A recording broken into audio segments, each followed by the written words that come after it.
నమస్తే, welcome to NCN news. నేను కళ్యాణి. బులెటిన్లో ముందుగా హెడ్లైన్స్ చూద్దాం.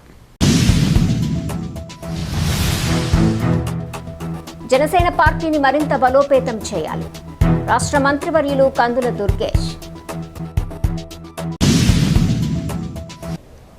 కూటమి ధర్మాన్ని పాటిస్తూనే జనసేన పార్టీని సంస్థాగతంగా బలోపేతం చేయాలని మంత్రి కందుల దుర్గేష్ పిలుపునిచ్చారు. విజయవాడలో నిర్వహించిన జనసేన పార్టీ నాయకులు కార్యకర్తల అత్యవసర సమీక్షా సమావేశంలో రాష్ట్ర పర్యాటక, సాంస్కృతిక, సినిమాటోగ్రఫీ శాఖల మంత్రి, విజయవాడ పార్లమెంటు నియోజకవర్గ పరిశీలకులు కందుల దుర్గేష్ పాల్గొని జన సైనికులు, వీర మహిళలు, నాయకులకు దిశానిర్దేశం చేశారు.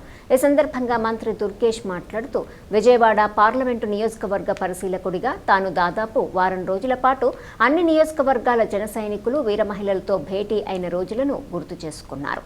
ఎన్టీఆర్ జిల్లాలో పార్టీ బలోపేతం కోసం స్థానిక నాయకత్వం చూపిస్తున్న చొరవ అత్యంత ఆదర్శనీయమని కొనియాడారు. నాడు పార్టీ పదవుల కోసం దరఖాస్తు చేసుకున్న ప్రతి ఒక్కరితో నేను స్వయంగా మాట్లాడాను. వారంతా 2014 నుండి పార్టీ సిద్ధాంతాలను నమ్మి పనిచేస్తున్నవారే. పేద ప్రజల ప్రతినిధులైన ఆటో డ్రైవర్లు, రిక్షావాలాలు, దినసరి కూలీలు తమ కష్టార్జితం నుంచి రూపాయి కూడబెట్టి పార్టీ కోసం ఖర్చు చేశారు.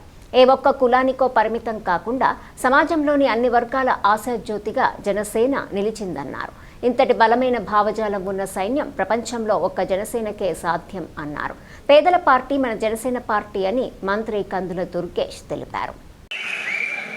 ఒక కీలకమైనటువంటి దశలో చాలా అవసరమైనటువంటి సమావేశాన్ని ఏర్పాటు చేసినటువంటి శ్రీ పవన్ కళ్యాణ్ గారికి, శ్రీ నాదెండ్ల మనోహర్ గారికి ప్రత్యేకంగా నమస్కారాలు తెలియజేస్తూ, నేను కొన్ని రోజుల క్రితం విజయవాడ పార్లమెంటుకు సంబంధించి మనం ఏర్పాటు చేసుకున్న సమావేశంలో మీతో కలిసి వారం రోజులు పైబడి అనుక్షణం కలిసి పనిచేసినటువంటి సందర్భాన్ని గుర్తు చేస్తున్నాను. కింద కూర్చున్న వాళ్ళు అనేక మంది ఆ రోజున శ్రీ పవన్ కళ్యాణ్ గారు గుర్తించినటువంటి అనేక మంది జన సైనికులు, వీర మహిళలు ఆ కమిటీలో ఉన్నారు. వారందరూ కూడా నిరంతరం పనిచేసి ఎన్టీఆర్ జిల్లాలో జనసేన పార్టీని ఎలా బలోపేతం చేసుకోవాలనేటువంటి విషయంలో మీరందరూ చూపించినటువంటి ప్రత్యేకత ఖచ్చితంగా ఆదర్శప్రాయం. అదే రోజున నేను గమనించినటువంటి మరో అంశం, వచ్చినటువంటి ప్రతి ఒక్కరూ, దరఖాస్తు చేసుకున్న ప్రతి ఒక్కరిని నేను వ్యక్తిగతంగా కలిసి మాట్లాడాను. నాతో కలిసి మాట్లాడినప్పుడు నాకు ఆనందం కలిగించిన అంశం ఏంటంటే, వచ్చిన వాళ్ళందరూ కూడా 2014 నుంచి కూడా మేము జనసేన పార్టీలో ఉన్నామని చెప్పిన వాళ్ళే ఎక్కువ మంది వచ్చారు. దాంతోపాటు సమాజంలో వివిధ వర్గాల వారు, కేవలం ఒక కులానికో ఒక మతానికో పరిమితమైన వారు కాదు, అన్ని కులాల వారు, అన్ని మతాల వారు.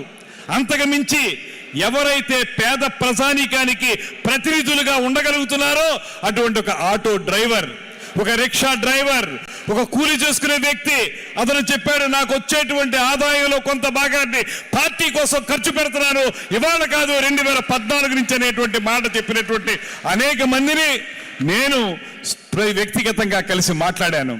నాకు అనిపించింది, ఇంత బలమైనటువంటి భావజాలాన్ని అందిపుచ్చుకున్నటువంటి జన సైనికులు, వీర మహిళలు ఉండటం అనేది ఈ ప్రపంచంలోనే వేరే రాజకీయ పార్టీకి సాధ్యం కాదు.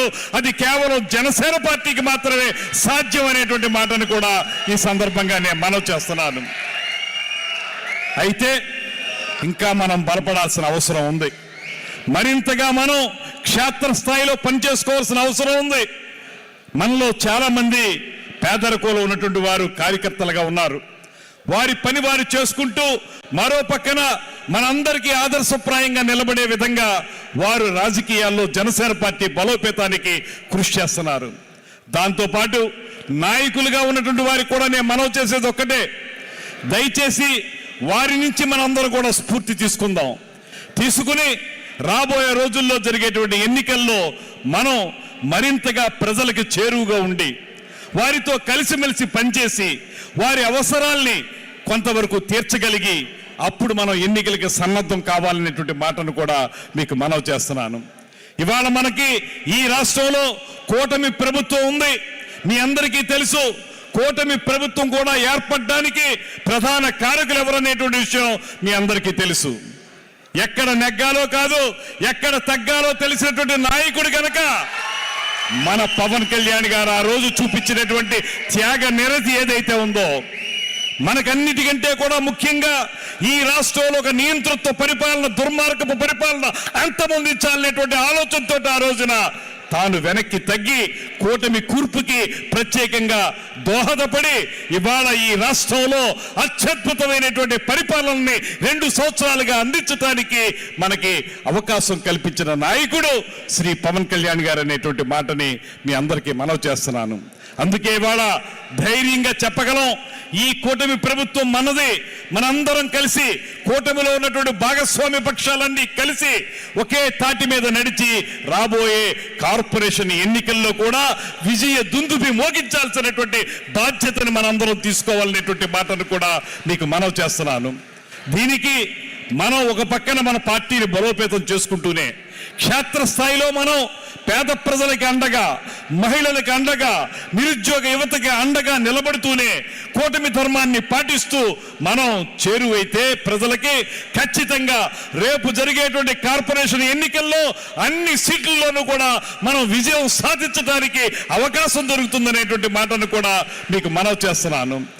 మీరందరూ కూడా ఇవాళ ఉన్నటువంటి పరిస్థితుల్ని ఆకలింపు చేసుకుని మనందరం కూడా కూటమి ధర్మాన్ని ఒకసారి పాటిస్తూనే మరో పక్కన వ్యక్తిగతంగా కూడా పేద ప్రజలకి అందుబాటులో ఉండే విధంగా, వారికి అండగా నిలబడే విధంగా మన కార్యక్రమాలను రూపకల్పన చేసుకోవాలనేటువంటి మాటను కూడా మీకు మనవి చేస్తున్నాను.